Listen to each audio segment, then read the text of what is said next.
जय जगन्नाथ समस्त को मोर नमस्कार।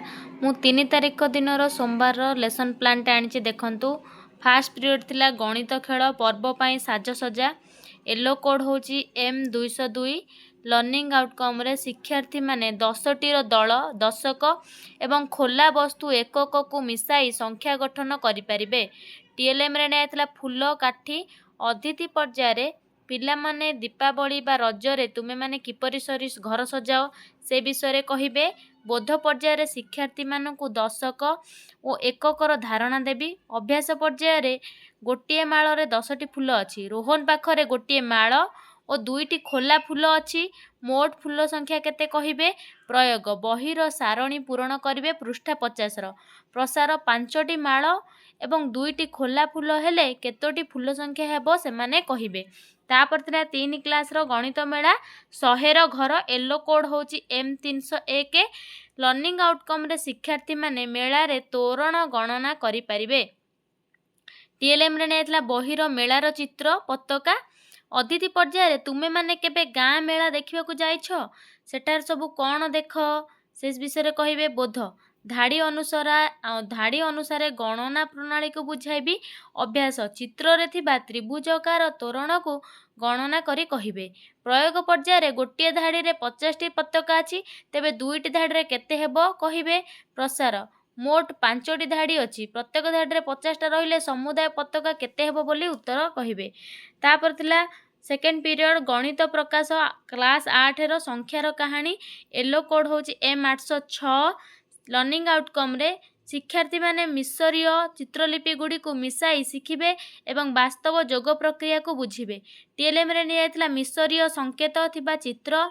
अतिथि पर्याय संकेत गुडी लिखिबे। बोध पर्याय किछि हाड़ एवं बाड़ीर चित्र आंकी जोगर नियम बुझाइबी। अभ्यास पर्याय मिसरीय संख्या गुड़िकर जोग करिवार थिला। प्रयोग पृष्ठा 65 रे थिबा प्रश्नर समाधान करिवे। प्रसार एहा रोमान प्रणाली ठारू भल काहींकी बुझाई कहिबे।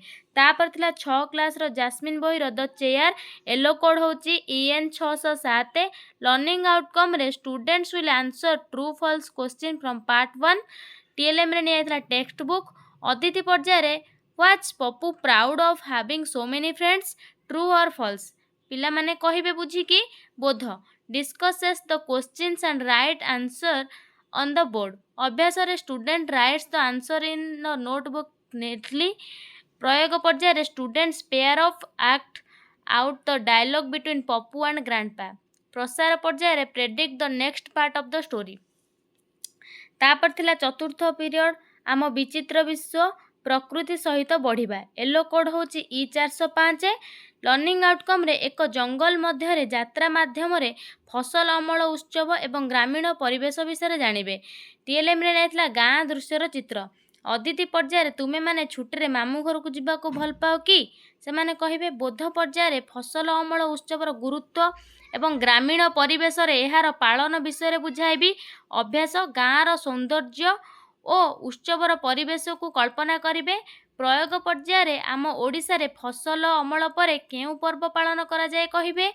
रीना एवं अमित केउ समय रे निज गाँ को जाउथिले से विषय कहिबे। प्रसार तुम गाँ रे पालन करथिबा जे कोनोसी पर्वर गोटे मजादार कथा आसिकी कहिबे। तापर थिला 5 क्लास रो आम विचित्र विश्व आम विद्यालय रे एक आनंदमय स्थान। येलो कोड होची E506। लर्निंग आउटकम रे कला और धला रंग उपरे सूर्य किरणर प्रभाव परीक्षा करी बुझिबे एवं घर को ठंडा रखिबार उपाय जानिबे। टीएलएम रे नेइतला कला और धला टाइल। अतिथि पर्याय खरा दिने गाँर लोके चट्टाण को माटी और गोबर रे काहींकी लिपंती देखिथिबे से माने कहिबे। बोध पर्याय धला रंग एवं कला रंग उत्तप मध्य थिबा संपर्क परीक्षा करी बुझाइबी। अभ्यास कला एवं धला रंग टाइल मध्यरु केउटा बेसी गरम हेबो ओ काहींकी। प्रयोग जदि तुम विद्यालयर छात्र को धला रंग करा जाए तेबे श्रेणीगृह किपरि लागिबो से माने कहिबे। प्रसार खरा दिने केउ रंगर पोशाक पिंधिबो। तापर थिला 7 क्लास रो भारत आम पृथ्वी सहर और राज्य। येलो कोड होची SST 706। लर्निंग आउटकम रे एक सुरक्षित राज्य पाई कौन आवश्यक बुझिबे। कौटिल्यक मत को आधुनिक सहर सहित तुलना करिवे। टीएलएम ने पाठ्यपुस्तक। ଅତିଥି ପର୍ଯ୍ୟାୟରେ ଗୋଟିଏ ଭଲ ଗାଁ ବା ସହରରେ କେଉଁ ସବୁ ସୁବିଧା ଥିଲେ ଲୋକେ ଖୁସିରେ ରହିବେ ସେମାନେ କହିବେ। ବୋଧ ପର୍ଯ୍ୟାୟରେ କୌଟିଲ୍ୟଙ୍କର ଅର୍ଥଶାସ୍ତ୍ରର କଥା ବୁଝାଇବି। ଅଭ୍ୟାସରେ କୌଟିଲ୍ୟଙ୍କ ମତରେ ରାଜ୍ୟର ଜଳ ବ୍ୟବସ୍ଥା କେବଳ ବର୍ଷା ଉପରେ ନିର୍ଭର କରିବା ଉଚିତ କି ନାହିଁ କହିବେ। ପ୍ରୟୋଗ ପର୍ଯ୍ୟାୟରେ ଯଦି ତୁମେ ଗୋଟିଏ ନୂଆ ସହର ତିଆରି କରିବ ଲୋକଙ୍କ ସୁବିଧା ପାଇଁ କ'ଣ କ'ଣ ରଖିବ ସେଥିରେ। ପ୍ରସାର ଉନ୍ନତ ରାଜ୍ୟର ପରିକଳ୍ପନା କରି ଖାତାରେ ଲେଖିକି ଆଣିବେ। ତାପରେ ଥିଲା ଚତୁର୍ଥ ପଞ୍ଚମ କ୍ଲାସର କ୍ରୀଡ଼ା ଓ ଯୋଗ। ବିଷୟଟି ହେଉଛି ଛୋଟ ସୋପାନ। ଲର୍ଣ୍ଣିଂ ଆଉଟକମ୍ରେ ଶିକ୍ଷାର୍ଥୀ ଶରୀରର ଉଷ୍ମୀକରଣ କରିବେ ଏବଂ ଛୋଟ ଛୋଟ ସୋପାନର ମହତ୍ତ୍ୱ ବୁଝିବେ। ଅତିଥି ପର୍ଯ୍ୟାୟରେ ପିଲାମାନେ ଗଛଟିଏ ଗୋଟିଏ ଦିନରେ ବଡ଼ ହୁଏ କି କହିବେ। ବୋଧ ଶିକ୍ଷକ ସରଳ ଉଷ୍ମୀକରଣ କରିକି ଦେଖାଇବେ। ଅଭ୍ୟାସ ଦୌଡ଼ ଓ ହାତ ବୁଲାଇ ଶରୀରକୁ ଗରମ କର। ପ୍ରୟୋଗ ସାଙ୍ଗସାଥୀମାନଙ୍କ ସହ ମିଶି କାର୍ଯ୍ୟ କରିବେ। ପ୍ରସାରରେ ପ୍ରତିଦିନ ଅଭ୍ୟାସ କରିବେ। ତାପରେ ଥିଲା हिंदी 8 क्लास रो बना दो मधुर मेरा जीवन। लर्निंग आउटकम रे कठिन शब्दों का अर्थ जानेंगे। टीएलएम रे पाठ्य पुस्तक। अतिथि पर्याय रे रचना शब्द का अर्थ क्या होता है कहिबे। बोध पर्याय रे शब्दार्थ पढ़ाएंगे शिक्षक। अभ्यास कठिन शब्द का अर्थ लिखेंगे। प्रयोग रे कठिन शब्दों का प्रयोग करके वाक्य बनाइए। प्रसार इन शब्दों का प्रयोग अपनी बोलचाल में करने का प्रयास करें। नमस्कार रहिली। जय जगन्नाथ।